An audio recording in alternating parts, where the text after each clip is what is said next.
Challenge music. चढ़ल बा सुनो सखी हम नवरात हो, सुनो ये सखी कहीं ले एगो बात हो, सुनो ये सखी कहीं ले एगो बात हो। चढ़ल बा सखी सुनो हम नवरात हो, सुनो ये सखी कहीं ले एगो बात हो। आँखी मेलो ना अपना काजल लगाई, आँखी मेलो ना अपना काजल लगाई, जया न भूली हो सुनो नेहा पूजा जूली हो, सप्तमी के दिन आके खुली हो। सुनो नेहा पूजा जूली हो, सप्तमी के दिन आके खुली हो। डीजे अमित तिवारी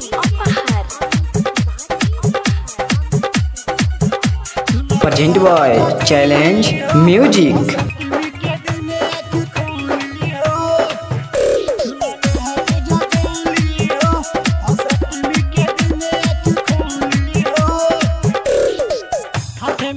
सखी ललकी चुनरिया चलो ये सखी अब मैया दुआरिया, चलो ये सखी अब मैया दुआरिया।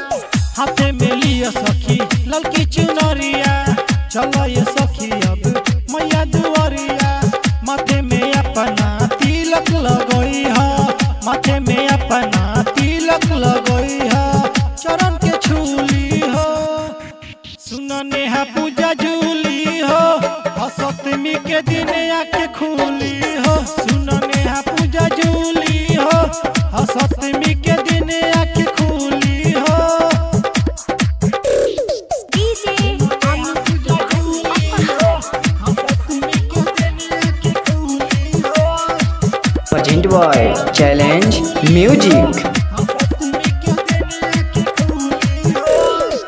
पप्पू दीवाना के गाना बजाई है, थाली सजाई मायके आरती देखोई है, थाली सजाई मायके आरती देखोई है।